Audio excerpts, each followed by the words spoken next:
चंद्रगुप्त मौर्य अपने सिंहासन पर भव्यता से विराजमान है, जो महल से होकर आने वाली उज्जवल धूप में नहाए हुए हैं। मौर्य महल भव्य वैभव में खड़ा है, जो शक्ति और महिमा का प्रमाण है। यह दृश्य सूर्य से प्रकाशित है। चांसलर के कक्षों के हृदय में आचार्य चाणक्य की गंभीर मुद्रा कमरे में भर जाती है, क्योंकि उन्होंने एक पवित्र शास्त्र को जकड़ रखा है। अटल संकल्प के साथ चाणक्य चंद्रगुप्त का मार्गदर्शन करते हैं, कूटनीति के नाजुक संतुलन और शक्ति के रणनीतिक उपयोग पर ज्ञान प्रदान करते हैं। चाणक्य दृढ़ता से घोषणा करते हैं, साम्राज्य की रक्षा के लिए हमें ज्ञान और शक्ति दोनों का उपयोग करना चाहिए। कंधार पर्वतों के बीच भारतीय योद्धा आगे बढ़ते हैं, अद्वितीय शक्ति के प्रदर्शन में यूनानी सेना को अभिभूत करते हैं। चंद्रगुप्त मौर्य आगे बढ़कर नेतृत्व करते हैं।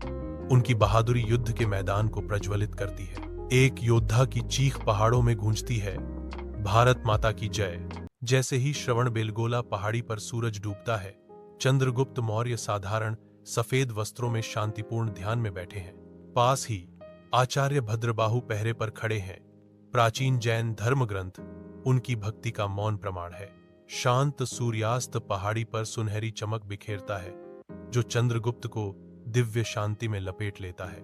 युद्ध के बीच एक राजा, युवा चंद्रगुप्त मौर्य, ढलते सूरज के नीचे युद्ध की तबाही का गवाह है। खून और अराजकता के बीच उसका युवा चेहरा थकान और निराशा से भरा हुआ है। वह पीड़ा से चिल्लाता है, अपनी जीतों के उद्देश्य पर सवाल उठाता है, मैंने यह सब क्यों किया? क्या यह सब व्यर्थ था? जैसे ही सूरज क्षितिज से नीचे डूबता है, चंद्रगुप्त मौर्य गहरी ध्यान से निकलते हैं। उनका चेहरा परेशान दिखता है।